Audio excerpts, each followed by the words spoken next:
Inilah Injil suci menurut Santo Lukas. Dimuliakanlah Tuhan.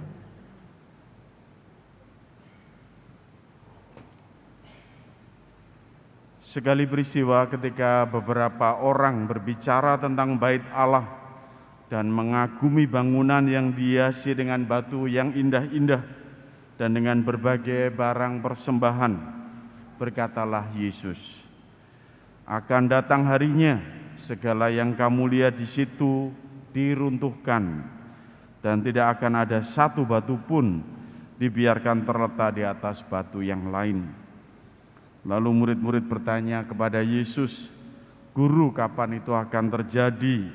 Apa tandanya kalau itu akan terjadi?" Jawab Yesus, "Waspadalah, jangan sampai kamu disesatkan. Sebab banyak orang akan datang dengan memakai namaku dan berkata, 'Akulah dia,' dan saatnya sudah dekat. Janganlah kamu mengikuti mereka.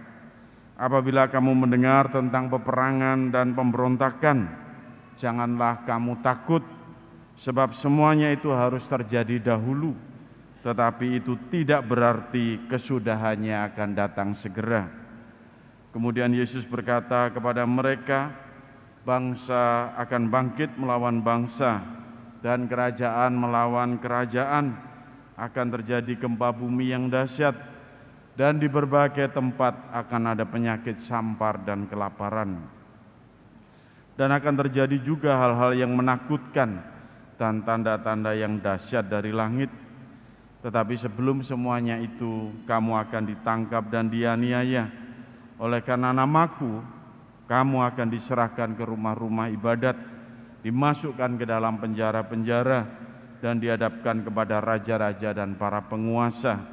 Hal itu akan menjadi kesempatan bagimu untuk bersaksi. Sebab itu tetap teguhlah di dalam hatimu, agar kamu jangan memikirkan lebih dahulu pembelaanmu. Aku sendirilah yang akan memberi kamu kata-kata hikmat, sehingga kamu tidak dapat ditentang atau dibantah lawan-lawanmu. Kamu akan diserahkan juga oleh orang tuamu, saudara-saudaramu, kaum keluargamu, dan sahabat-sahabatmu. Dan beberapa orang di antara kamu akan dibunuh. Karena namaku, kamu akan dibenci semua orang. Tetapi tidak sehelai pun dari rambut kepalamu akan hilang. Kalau kamu tetap bertahan, kamu akan memperoleh hidupmu." Demikianlah sabda Tuhan. Terpujilah Kristus.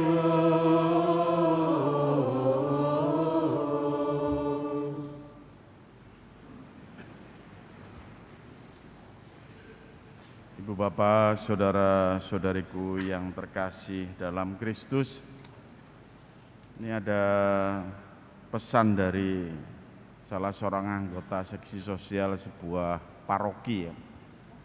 Bukan paroki Ngagel SMTB, ini bukan.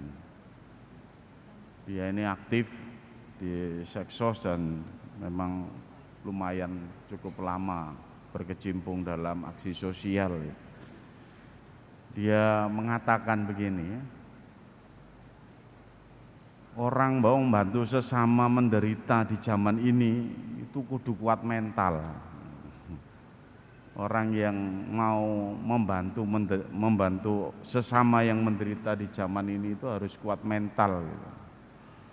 Karena perbuat baik di zaman ini itu bisa difitnah, bisa dituduh tidak adil, bisa dinilai pilih kasih, bahkan dinilai kristenisasi dan lain-lain, gitu.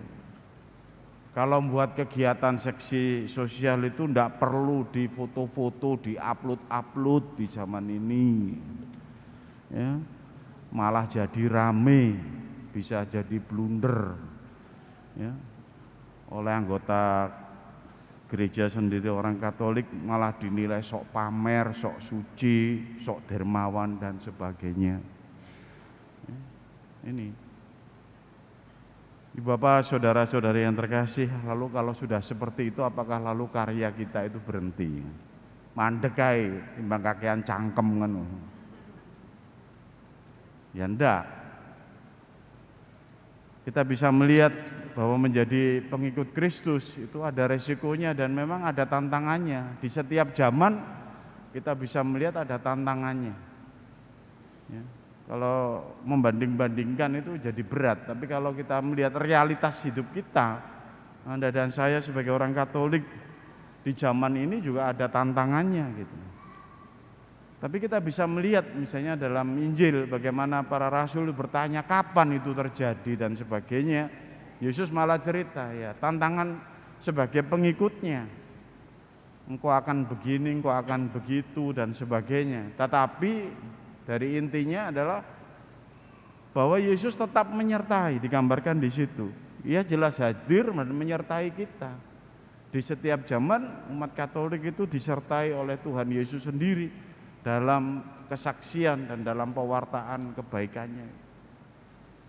Jadi kalau sharing dari Seksus tadi tantangannya bisa jadi tidak hanya dari luar, dari masyarakat, tapi juga dari dalam, dari umat sendiri juga. Ya zaman ini seperti itu juga. Yesus mengatakan sungguh aku akan memberikan kata-kata hikmat gitu. Kamu jangan memikirkan lebih dahulu pembelaanmu. Aku sendiri yang akan memberi kamu kata-kata hikmat. Kita tidak perlu khawatir sebenarnya, karena tidak sendirian dalam memperjuangkan kebaikan, tidak sendirian dalam memperjuangkan apa yang dikehendaki oleh Tuhan dalam kehidupan kita. Makanya digambarkan bagaimana Yesus itu menghibur dan meneguhkan para muridnya itu. Jangan takut, ya, teguhkan hatimu. Bahkan digambarkan tidak sehelai pun dari rambut kepalamu akan hilang. Jika kamu bertahan, kamu akan memperoleh hidupmu. Ini sungguh luar biasa apa yang dikatakan oleh Tuhan. Dia kemudian bangkit dan tidak meninggalkan umatnya. Di dalam memperjuangkan kebaikan dan karya keselamatannya, Yesus hadir, Yesus membantu, Yesus melindungi, dan Yesus juga menyertai. Mungkin kita bisa jadi mengalami begitu banyak dinamika, entah kegembiraan, entah juga penderitaan dalam kehidupan kita sebagai orang Katolik kan, sebagai saksi Kristus. Mulai dari yang paling rendah, yang sepele sampai yang berat sekali, misalnya sampai ke ditekan dalam pekerjaan kita karena kita Katolik. Yang kecil mungkin hanya membuat tanda salib saja ini. Tapi yang besar bisa jadi karena status kita sebagai orang Katolik zaman ini gitu. Karena apa? Anda dan saya ini hidup di antara masyarakat yang majemuk. Ada yang memang sungguh-sungguh bisa menjadi teman dan sahabat dalam lintas agama. Tapi ada jadi melihat Anda dan saya sebagai orang Katolik yang berbeda ajaran dengan yang lain, kita ini disebut kafir juga bisa. Ya. Disebut dengan kotoran neraka, ya, letaknya neraka dan sebagainya. Ya biasa, harus kuping harus kuat, mata harus kuat gitu. Nggak perlu emosi. Karena kita tinggal di dalam masyarakat yang majemuk, yang punya banyak agama dan banyak kepercayaan mengenai keselamatan, mengenai hidup yang kekal dan sebagainya. Dan Yesus mengingatkan kepada kita semua di zaman ini, jangan takut, ya. Kita dipanggil juga untuk berani terus menyuarakan kebaikan dan kebenaran. Tantangannya bisa jadi bukan hanya dari luar. Kalau dulu mungkin dari luar ya. Sekarang bisa jadi dari dalam. Kita mau share supaya umat yang lain itu tergerak, ikut semangat ya, ikut aktif, ikut terlibat, tambah dinilai macam-macam, pamer yo. Gitu, aktivis ya sekarang, tumben kok ke gereja, macam-macam, tumben muncul di lingkungan, macam-macam. Nah, Bapak, saudara-saudari yang terkasih, saya mengingatkan tantangan kita di zaman ini, tantangan milenial itu ya. Yesus mengatakan betul pada saat kemudian pesan ditanyakan oleh muridnya, kapan itu terjadi dan sebagainya. Yesus mengatakan waspadalah, jangan sampai kamu disesatkan gitu. Karena sekarang kita ini hidup dalam dua dunia kan ini. Dunia nyata dan dunia maya. Dunia realitas kita saat ini, Anda ketemu dengan saya, dengan keluarga bersama di gereja ya secara fisik ini, tapi kita juga sekarang ini perhatiannya juga ke dunia maya, dunia internet, dunia medsos dan sebagainya gitu. Kalau Anda lihat saya, lihat Anda dan sebagainya, oh ini pakaian putih, ini pakaian hijau, pakaian biru, bajunya, rambutnya panjang, rambutnya pendek, itu dunia nyata. Tapi dunia maya, dunia medsos itu penuh tafsir. Ya, nggak jelas. Itu kita sekarang hidup di situ juga. Maka yang buruk bisa jadi baik dan nampak suci kan gitu. Tergantung videonya mau diambil dari jenis yang bagaimana, bisa diedit-edit dan sebagainya, ditambahi tulisan macam-macam. Anda lihat di YouTube, Anda lihat di TikTok, Anda di Instagram macam-macam gitu ya. Yang buruk bisa kelihatan suci, yang baik bisa kelihatan nampak penuh jahat, penuh kejahatan. Lalu apalagi komentar-komentar. Jadi sebenarnya itu bukan dunia real yang objektif, tapi penuh tafsir karena selalu dikatai dengan banyak siapa yang buat, siapa yang nulis di situ, dan siapa punya mau apa dan sebagainya gitu. Makanya Yesus pesan itu, ya, waspadalah jangan sampai kamu disesatkan gitu. Zaman ini dengan banyak informasi kita bisa diajak untuk sungguh-sungguh bijak gitu dan tidak sesat menghadapi dan menerimanya gitu. Apalagi kalau kita sungguh-sungguh ingin menjadi saksi Kristus sebagai orang Katolik. Ada umat itu yang tadinya baik-baik saja itu karena medsos itu bingung malah. Ya, lihat video Romo ini ngomong ini, Romo sing kono ngomong ini, sing kono ngomong ini, sing kono ngomong ini, mumpet dhewe. Ya apa? Lalu nggak sibuk dengan bagaimana kesucian membangun hidupnya sebagai orang yang dipanggil real itu. Nah, Bapak Ibu saudara-saudari yang terkasih, ini kita bisa melihat juga bagaimana isu yang paling gampang, yang paling mudah dimakan, mudah dipercaya, ya isu tentang kiamat. Apalagi kemarin hujan deras macam-macam. Orang lalu nulis macam-macam, bumi makin tua, ya kan dhisik bumi iki tua, umure piro gak ngerti. Kiamat makin mendekat, wah Tuhan makin ganas, macam-macam. Kita lalu takut, kita terlalu cemas. Kita itu bisa dininabobokkan dengan hal-hal itu dan bisa sesat karena apa yang kita dapatkan, entah berita benar atau salah, Bapak Ibu saudara-saudari yang terkasih. Panggilannya real sebenarnya kan. Yesus memanggil Anda dan saya itu real. Pertama-tama ya panggilan di dalam keluarga, ya, membangun cinta kasih, kekuatan, kerukunan, kesaksian di tengah masyarakat, di lingkungan itu paling konkret, di tempat kerja kita, yang real-real aja, yang nyata, yang sederhana. Berjumpa dengan sesama orang Katolik saling meneguhkan, dengan yang lintas agama saling mendukung dan sebagainya. Tapi kalau isinya itu kemudian soal-soal yang kemudian mencela kehidupan kita, mencela sebagai orang Katolik dan sebagainya, Anda dan saya ini bisa kemudian menjadi orang yang sungguh cemas dan takut menghadapi kehidupan ini, sehingga kita bisa kemudian melihat realitas, melihat kehadiran Tuhan itu malah tidak ada, melihat apa yang sungguh-sungguh nyata dalam kehidupan kita itu seperti apa yang terus mencekoi di dalam pikiran kita karena apa yang kita konsumsi di dalam dunia maya ini. Nah, Bapak Ibu saudara-saudari yang terkasih, Anda dan saya itu diberi Tuhan Roh Kudus yang selalu menyertai. Dia itu menjadi kekuatan perlindungan dalam kehidupan kita. Anda dan saya itu dipanggil untuk terus mewartakan kebaikan Tuhan, menjadi saksi dalam kondisi apapun. Situasi yang sekarang ini pun jangan takut.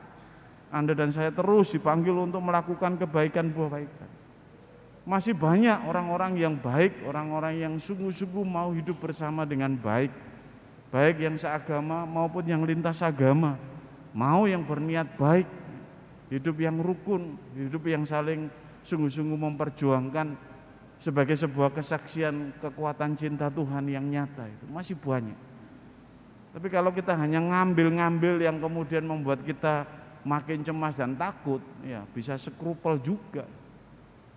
Saya khawatir zaman ini kalau orang tidak bijak, tidak menyertakan Roh Kudus dalam kehidupan, lalu kemudian sibuk dengan bermedsos dan terus mengambil segmen tertentu, ya bisa sakit jiwa. Ya. Bisa kemudian orang lupa atas realitas hidupnya, lupa atas jalan keselamatannya, dan lupa bersyukur pada Tuhan. Saya menyapa Anda yang hari-hari ini dalam kehidupan Anda makin takut dan cemas akan dunia ini. Melihat sesuatu lalu timbul kecemasan-kecemasan yang berlebihan, ya. Anda sungguh-sungguh dipanggil untuk kuat secara iman kembali, memegang apa yang dinyatakan oleh Tuhan sendiri. Aku akan memberikan kata hikmat kepadamu. Itu yang Tuhan janjikan kepada Anda dan saya itu. Terus berjuang untuk berbuat yang baik dan percaya Tuhan itu hadir di dalam semua tindakan kebaikan, baik yang dibuat orang-orang Katolik maupun siapapun. Di mana ada kebaikan di situ Tuhan hadir. Tuhan dengan rohnya juga hadir untuk mendorong kita semua juga untuk memperjuangkan kebaikan. Saya juga menyapa para aktivis, pengurus baik di paroki, lingkungan dan wilayah. Tantangan Anda itu bukan hanya umat di luar gereja Katolik. Sekarang ini dunia medsos tantangannya umat Katolik sendiri juga, ya. Bisa jadi komentar dan sebagainya melemahkan perjuangan dan pengabdian Anda kepada Tuhan. Ngono ae kok digedhek-gedhekno. Omongan yang tidak mendukung, ya, gembosi banyak dari umat Katolik, antar umat Katolik sendiri juga. Tidak saling mendukung satu dengan yang lain. Itu saya tahunya di paroki yang lain, di sini saya belum lihat itu. Nah, Bapak, saudara-saudara yang terkasih, semoga kita sebagai orang Katolik di zaman ini sungguh-sungguh siap dengan segala resikonya dan terus memperjuangkan kebaikan bersama sebagai saksi Tuhan. Itu yang diperjuangkan menjadi karya yang sungguh indah, yang nyata bersama teman-teman selingkungan, ya, setim, sekelompok dan sebagainya. Apapun dimanapun hadir, Anda juga dipanggil untuk menjadi saksi Tuhan juga dimanapun, baik mulai anak kecil, remaja, dewasa, OMK dan sebagainya. Dimanapun, tunjukkan betul kuasa Tuhan, kuasa cintanya. Anda yang dilindungi, Anda yang dijaga oleh Tuhan, Anda yang dipanggil juga untuk memperoleh karya keselamatan bagi hidup Anda dan keluarga Anda. Semoga kita semakin diteguhkan dengan sabda Tuhan dan yakin kita tidak berjuang sendirian. Tuhan selalu menyertai kehidupan kita. Berkat Tuhan menyertai kita semua.